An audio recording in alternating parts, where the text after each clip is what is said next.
In this video, we solve a problem on mutual inductance. The question says a long solenoid with length L and cross-sectional area A is closely wound with N1. This N1 closely wound with N1 turns of wire. A coil with N2 turns surrounds it at its center. Find the mutual inductance. Before we solve this, it's good that we revisit some concepts in magnetism. And one of the concepts is electromagnetic induction, EM induction. This electromagnetic induction, we can have mutual induction and self-induction. But let's look at what electromagnetic induction is.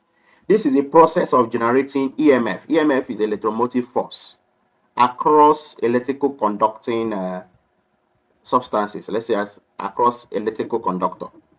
Across electrical what? Conductor. By changing or varying the magnetic field around it. Changing or varying, this is varying the magnetic field around it, right? The process of generating EMF across an electrical conductor by changing or varying the magnetic field around it is called what?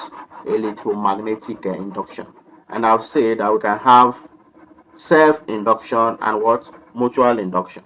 So what is this magnetic field? Magnetic field is a region where the influence of magnetic force, a region or space where the influence of magnetic force, okay, is felt or experienced. So when you have a region where the influence of magnetic force is felt or experienced, that is what? Magnetic field. And how can magnetic field be generated? Magnetic field can be generated by bar magnets, and current carrying wire. Current carrying what? Wire. These are scenario where magnetic field can be generated. And I say that magnetic field is that region or space where magnetic force can be felt or experienced.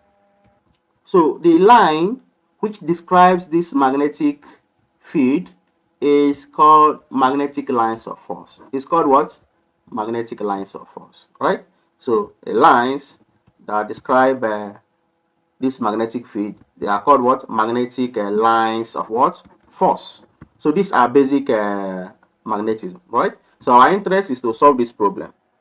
So when we collect these magnetic lines of force, we have another term, magnetic flux. Magnetic what? Flux. Magnetic flux is the collection of the magnetic lines of force. Collection of what? Magnetic lines of force. Or we can say is a measure of how magnetic field passes through a given area, right? So this magnetic force can be given as magnetic force can be given as BA cos theta, right? So for maximum flux, we consider a special case where this theta is 0 degrees, so that this becomes the magnetic flux becomes BA. This is for what? Maximum flux, right? But if the angle is 90 degrees, so it means that there is no what? Flux. There is no measurement of how magnetic field passes through a given area. So the flux here is 0. Let us look at magnetic force. Magnetic force. Magnetic force can be written as mathematically as BIL sine theta, right? So where this is magnetic force, this is magnetic field, this is the current, this is length, and this is angle, right? So if theta is 90 degrees, right? So it means that the wire is perpendicular to the field. And if that is the case, it means that F, this magnetic force, is BIL, right? Okay, but if the wire is parallel to the field, if the wire is parallel to the field, so it means that the theta, the angle between there is 0. So it means that there is no force at all. So force is 0. So this is magnetic force in a wire, right? So let's look at magnetic force for a charge placed in magnetic field. For a charge placed in magnetic field, the magnetic force is given as QVB. So this is just basic introduction, right? So you can watch our previous video for more tutorials. So for a charge placed in magnetic field, we have the force as QVB sine what? Theta. Okay, so for motion of this charge that is perpendicular to the field, theta is 90 degrees, right? So that sine 90 is 1, so that F is QVB. So that when the motion of the field, when the motion of the charge is perpendicular to the field, so this becomes the magnetic force. But if the motion of the charge is parallel to the field, if the motion of charge is parallel to field, it means that the angle between it is 0. So it means that there is no what? Magnetic force. So this is briefly, so this is magnetic what? Force. All right, there are other formula that are associated with magnetic force, right? Magnetic force in a wire, magnetic force for a charge placed in magnetic field. We shall still look at it in our next video. But now, let us look at Faraday's law of electromagnetism. Faraday's law of electromagnetism is given mathematically as E equals negative N the phi B upon dt, where this is the magnetic flux. This is change in magnetic flux, right? So it states that the change in this magnetic flux through a conducting loop induces an EMF that is proportional. If you watch at this is proportionality sign. That the change in this magnetic flux through a conducting loop induces an EMF, and the magnitude of this EMF, we're not talking about the direction now, and the magnitude of this EMF is proportional to the rate of change of the magnetic flux. So the magnitude of this is proportional to the rate of change of this magnetic flux. So this is the statement of Faraday. So this is one of the laws of electromagnetic induction. So you have Faraday's law and you have Lenz's law. The Lenz's law is talking about the direction of the induced EMF, and it states that the induced EMF is such as to oppose the change producing it. So it can also be stated as that the induced EMF always gives rise to a current whose magnetic field opposes the original change in the magnetic flux.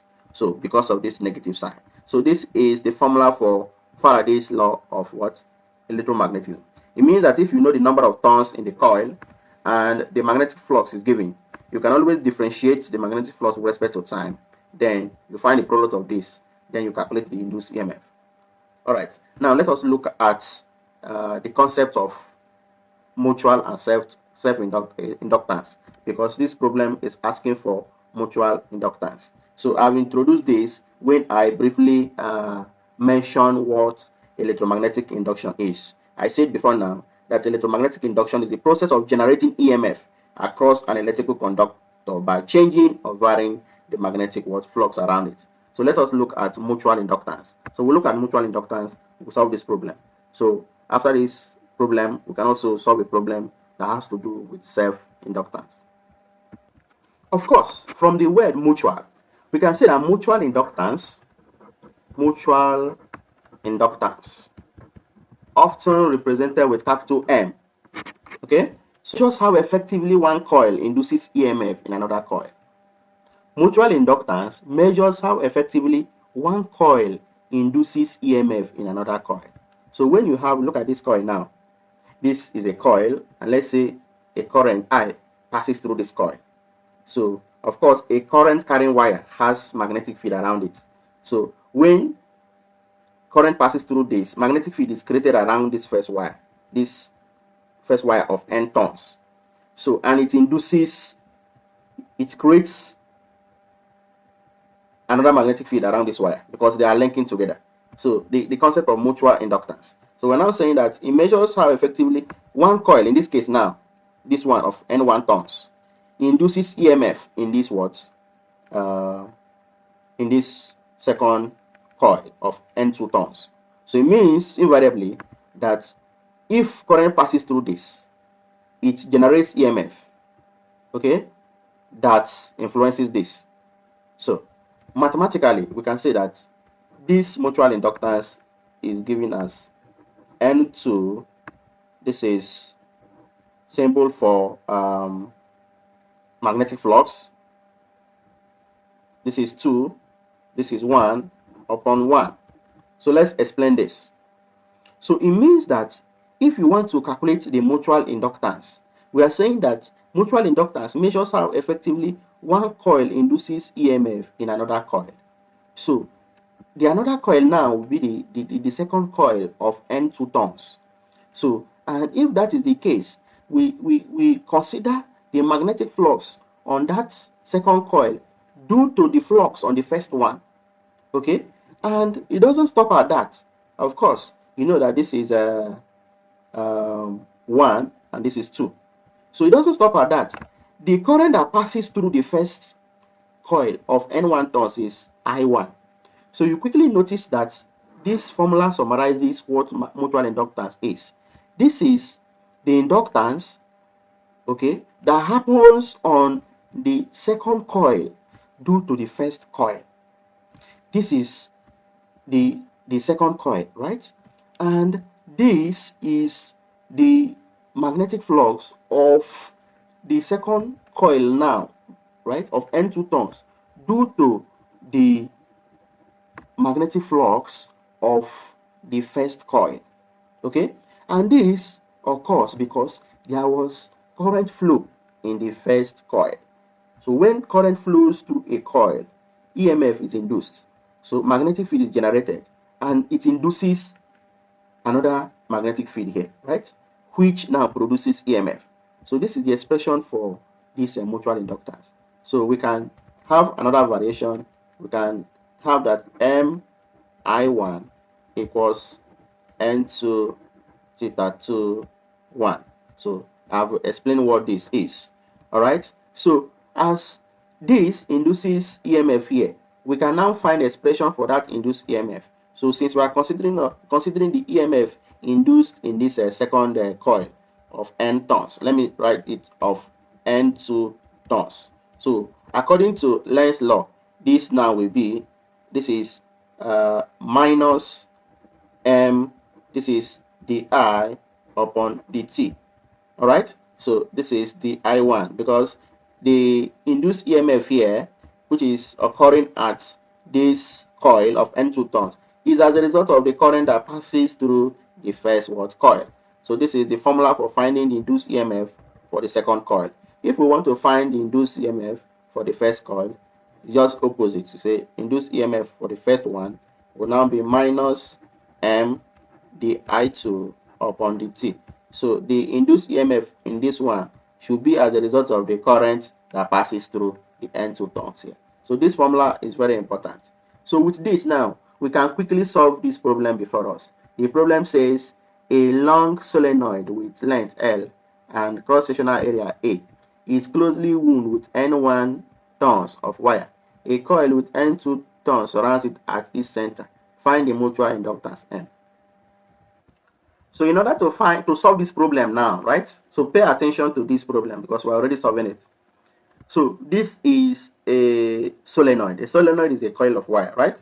So the magnetic field for a solenoid is given as this, right? This is mu naught I, where this N is number of turns per unit length, right?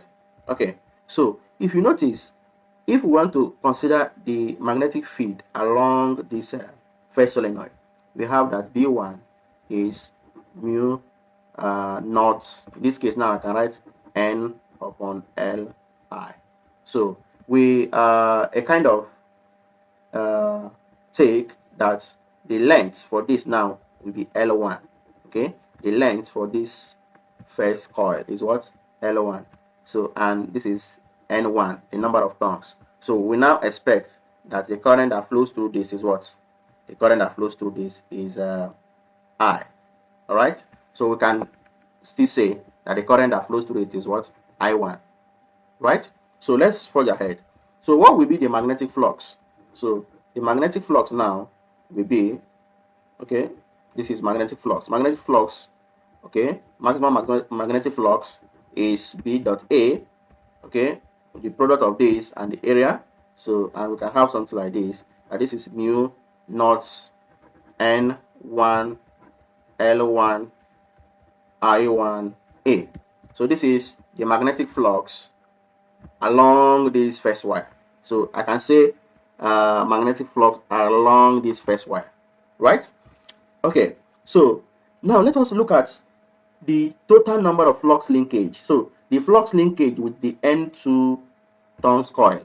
So the linkage here, the linkage now will be N2 theta B1, because it is this magnetic flux that is affecting what is happening here.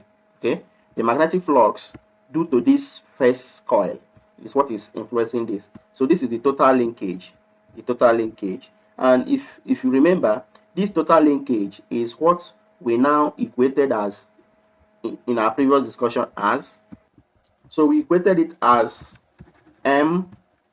All right, but do not forget, this is a magnetic flux for the first wire. So the total linkage now, we will consider the magnetic flux now on the second coil due to the first one. Okay, the magnetic flux on the second coil due to the first one, and it's still the same as what we have here. So we can now have that the total linkage, that is, we now see that the flux linkage with the N2 coil now is, so we have to do this maths. So this is N2 times, we already have this is nu naught, this is magnetic permeability, okay, or magnetic constant. So this is not N, this is nu naught, this is N1. All right, this is I1, this is A, right? And this is of course we are multiplying this with this. This is what? This is L1. So we have to equate it with, this is MI1. So if you check what we are doing here, we want to make M the subject of the formula. And this M we are making the subject of the formula is what is called the mutual inductance. So if I make M, which is the mutual inductance, subject of the formula, what am I going to have? This is current. It cancels. This cancels. I'll be left with, this is nu naught. This is N1, N2, A upon L1. But in this case now, this L1, if you remember, is the length of the first conductor. All right? The length of the first solenoid. So in this case now, I'll write it as L. So this is the formula for what? Mutual inductance. So if this is not a vacuum, you can have that this is nu, okay, where nu is the relative magnetic permeability and this, okay. But for this discussion, we take this as the permeability of free space. So this is the mutual inductance. So for this problem, this is the answer, that the magnetic permeability nu naught is related to the mutual inductance with this. So this is the mutual inductance. So the problem is asking to find the mutual inductance, and invariably it wants you to derive the expression of mutual inductance. If you enjoyed this video, give it a like and share it with your learning colleagues.